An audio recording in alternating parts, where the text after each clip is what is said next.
Moi, je suis ravi que vous soyez tous présents pour vous partager notre migration sur AWS à l'échelle d'une PME. Donc tout d'abord, je me présente, je suis Julien Valentini, je suis Delivery Manager chez RCA depuis un peu plus de 4 ans maintenant. Bonjour également, moi c'est Sébastien, et rebonjour pour ceux que j'ai pu voir tout à l'heure. Donc on va commencer par une rapide présentation de RCA. Donc RCA, c'est une PME de 250 salariés. On est situé à Saint-Herblain, donc on existe depuis 25 ans maintenant. On adresse 2 cabinets sur 3 d'expertise comptable. On a à peu près 140 000 utilisateurs actuellement.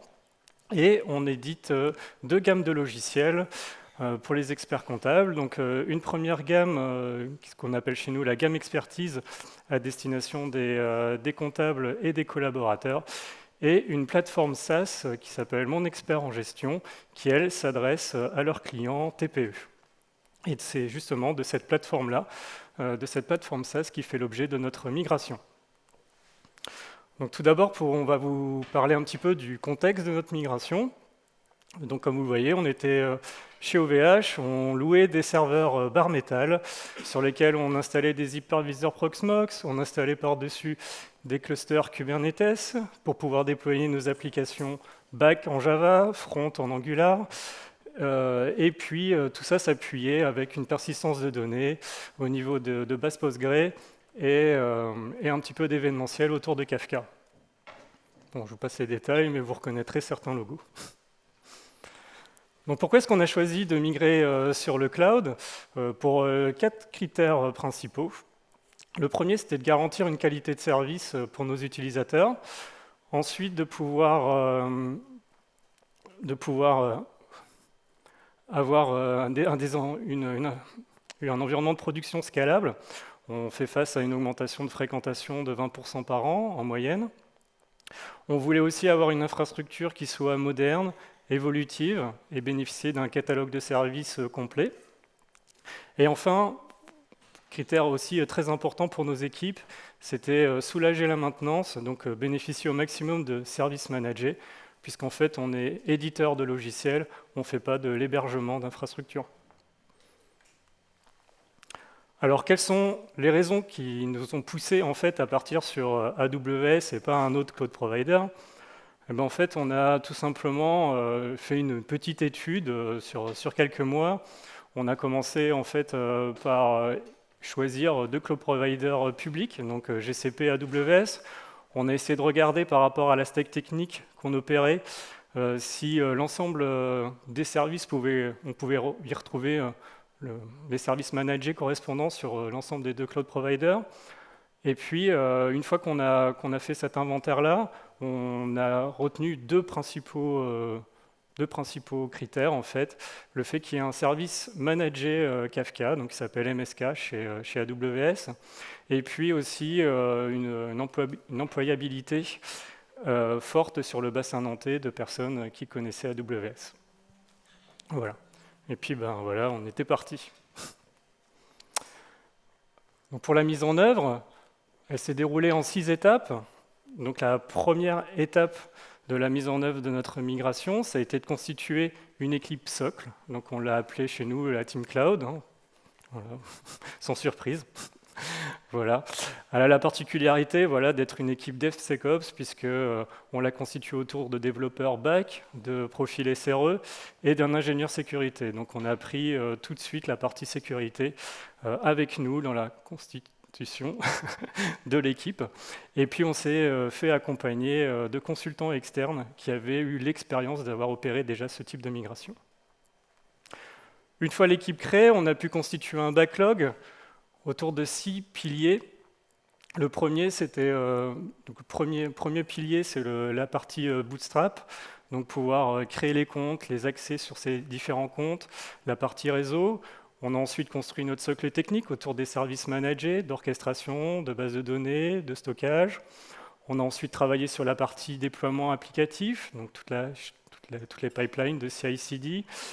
Et enfin, on a construit la partie observabilité et l'exploitabilité autour du backup et de la supervision. Donc tous ces piliers-là, en fait, on les a à chaque fois itérés. À chaque fois qu'on faisait entrer un nouveau service, qu'on intégrait un nouveau service dans notre stack, eh ben on est repassé en fait sur ces 6 piliers-là pour être sûr de ne rien oublier. On continue dans notre process de migration. Je vais sortir un gros mot, landing zone. Mais je vais quand même vous l'expliquer. Une petite analogie d'abord, quand on veut faire construire sa maison, je n'ai jamais fait construire ma maison, mais de ce qu'on m'a raconté, on commence par les fondations, donc c'est vraiment la partie basse. C'est censé être finalement le socle, la partie la plus solide, celle sur laquelle on veut vraiment se reposer, il faut que ce soit sain. Eh bien, c'est la même chose sur AWS, on va bâtir nos fondations, sauf que les fondations, on appelle ça une landing zone. Donc les landing zones, la landing zone, c'est vraiment le socle minimal, on va dire, de tout ce que peut offrir AWS pour nous permettre de démarrer un projet et de déployer sur le cloud. Son rôle, il est crucial, j'allais presque même dire critique. C'est un passage par lequel on doit passer, on doit réfléchir en amont. Il va permettre de gérer des choses, je vous en liste quelques-unes, mais la structuration des comptes, qui va faire quoi, etc. Le réseau et l'adressage, les environnements de staging, tout un tas de choses autour de la sécurité. Si mes collègues de la Sécu sont là, ils en seront ravis. Donc c'est beaucoup de choses, mais ça, AWS, là-dessus, ils sont plutôt cool, puisqu'ils ont un service de haut niveau qui permet un petit peu de manager tout ça sans qu'on ait à réinventer la roue, qui s'appelle Control Tower, qui arrive avec tout un tas de règles, etc., dans tous les sens, donc plutôt cool. On a suivi les principes proposés par AWS, on est parti sur une stratégie multi-compte, ça s'appelle, je vais essayer en anglais, AWS Well Architected Multi-Account Strategy. Donc ça fait plein de choses pour nous et ça c'est plutôt cool. On avance un petit peu maintenant, on arrive à l'étape de stratégie. Maintenant qu'on a posé les premières briques, on va pouvoir se dire ok, voici ce que je veux, c'est mes attendus. On avait 3 grands principes. Je dis avait, vous allez voir que c'est la théorie. Donc ce qu'on souhaitait réellement, c'était de ne pas faire de lift and shift. Le lift and shift, pour rappel, c'est je prends une brique qui est à un point A, je la soulève, je la déplace et je la mets au point B. Ça, on n'en voulait pas. On voulait faire les choses un peu mieux, entre guillemets. On voulait que toutes nos applications soient refondues à la mode cloud native, donc scalable, qui respectent tous les bons principes, etc. Et aussi et surtout, on voulait faire une séparation franche de nos bases de données, puisqu'on avait sans trop aller dans le détail, on avait vraiment une volonté forte d'aller sur des domaines fonctionnels par base de données, d'appliquer des patterns de CQRS, etc. Donc c'était vraiment nos trois attendus. Et la réalité, elle est un peu différente. Elle ne s'est pas tout à fait passée comme ça. Ce schéma, il est peut-être un petit peu compliqué, surtout à lire au fond de la salle, mais il nous a permis de nous reposer un petit peu. On s'est dit, ok, la stratégie qu'on avait visée initialement, elle n'est pas viable dans notre modèle, ça ne fonctionne pas. Reposons-nous, essayons de réfléchir un petit peu à ce qu'on pourrait faire maintenant. Donc on a revu quasiment intégralement notre copie. On l'a revu parce qu'on avait des problématiques de réplication de données, puisqu'en réalité, on était parti pour se dire, on va faire un double run entre ce qu'on avait sur notre infra on-prem et AWS.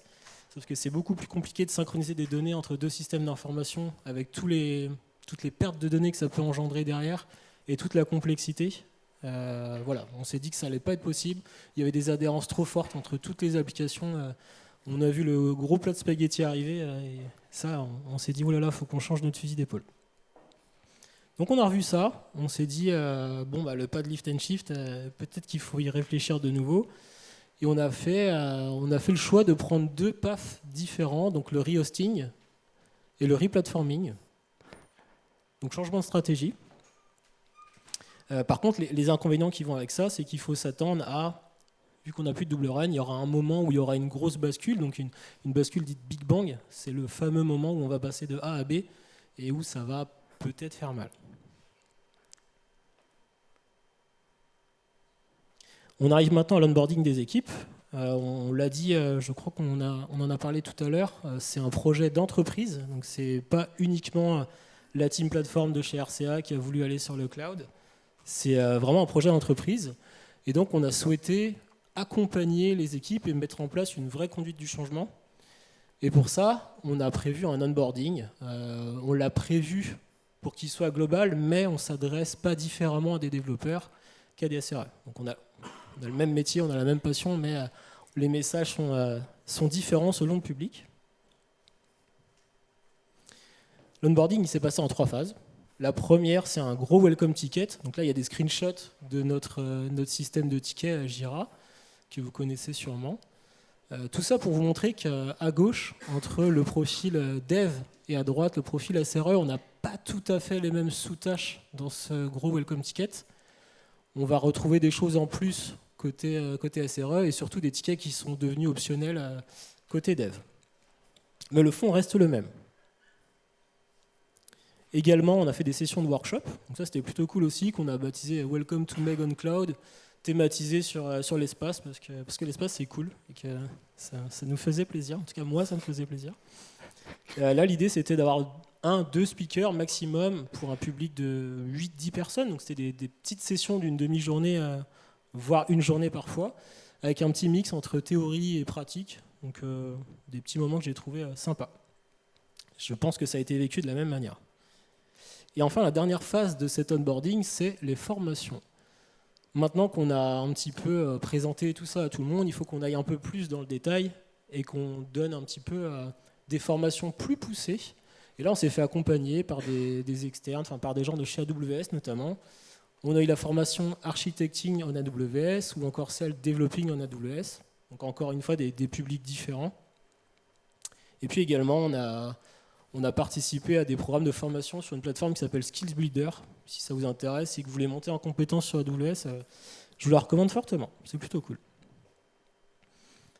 Donc là, on a eu la cible dev, SRE. Maintenant, il faut quand même élargir le public et s'adresser à toute l'entreprise. Et pour ça, on a fait des mini-sessions également, donc, pendant un moment qu'on appelle le point de partage chez RCA. Et l'idée, c'était de présenter step by step où est-ce qu'on en était, qu'est-ce qu'on allait faire, qu'est-ce qu'il nous reste à faire, et de faire en sorte que, finalement qu'on essaye d'embarquer toute l'entreprise dans ce projet.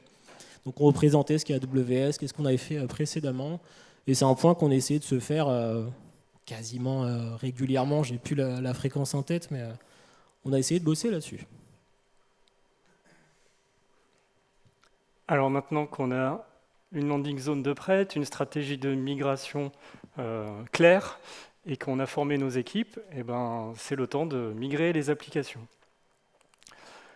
Donc tout d'abord, on a posé un planning qui a été plus ou moins respecté, mais on a essayé de se projeter à 6 mois, donc avec une grosse phase de construction d'environnement de test, d'environnement de pré-production et d'environnement de production jusqu'à arriver à un go live, donc à un week-end de bascule. Pour pouvoir migrer les applications, on a opéré par itération d'une semaine, dans lesquelles en fait, on a sorti des développeurs de leurs équipes respectives pour venir travailler en fait, sur cette migration. Leur objectif en fait, était de travailler sur des modes opératoires pour justement traiter toutes les dépendances externes aux applications, donc les accès aux bases de données, au stockage, S3, EFS, à la partie événementielle, Kafka. Et puis voilà, donc ça s'est organisé sur plusieurs temps forts. Donc le lundi matin, on faisait un kick-off pour présenter les objectifs, constituer les équipes. Tous les jours, on faisait un daily pour un petit peu parler de l'avancement, des difficultés, corriger le tir. Et le vendredi soir, on faisait un bilan de la semaine avec un statut sur le reste à faire. Et puis aussi pour que les nouvelles équipes de la semaine suivante puissent prendre la suite.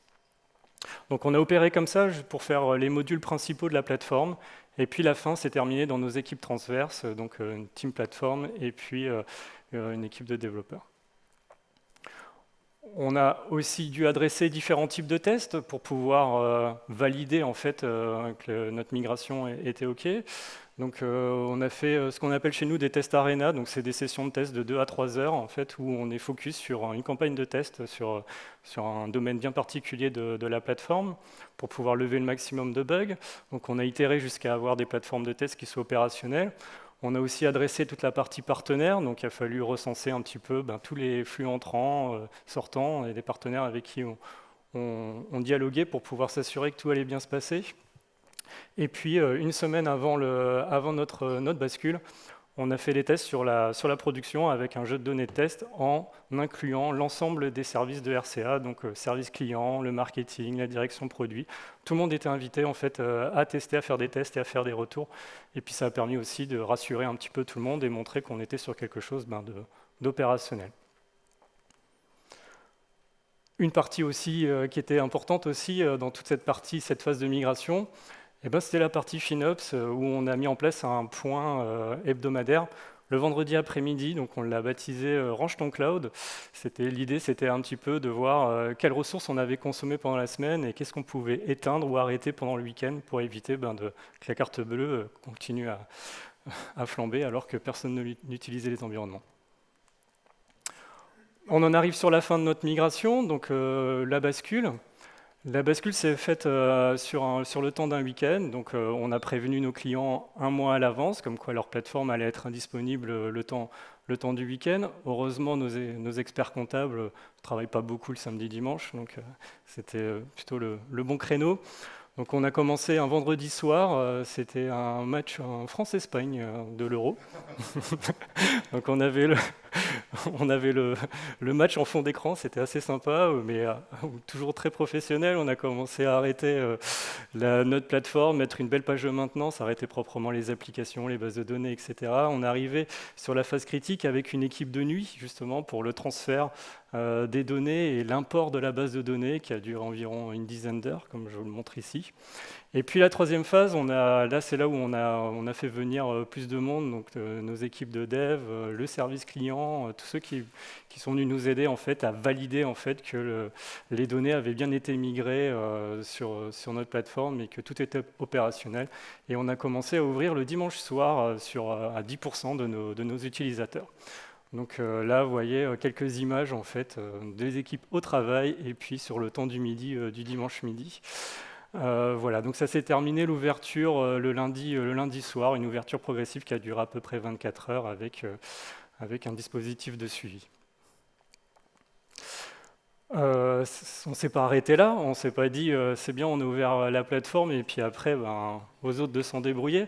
Donc on a mis en place un dispositif de suivi de la prod, justement, avec des équipes de jour, de nuit, donc ça a duré à peu près 15 jours, et puis des points quotidiens avec notre service client, un canal de communication dédié, justement pour remonter tous les problèmes que pouvaient observer nos clients. Heureusement, il n'y en a pas eu beaucoup, mais quelques-uns un peu plus compliqués que d'autres. Et c'est le moment de venir pour conclure. Oui, on arrive sur la fin, je crois qu'il nous reste une petite minute, donc on est pas mal en termes de timing, c'est plutôt cool.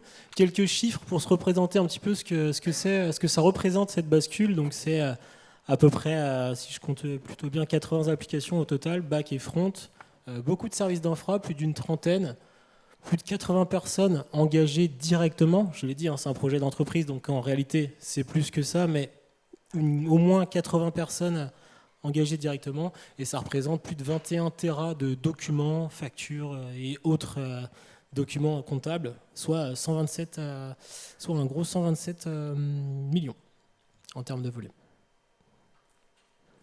Et puis, s'il nous reste peut-être 30 secondes, vous reparlez de nos difficultés et réussites, parce que tout ne s'est pas fait si facilement que ça.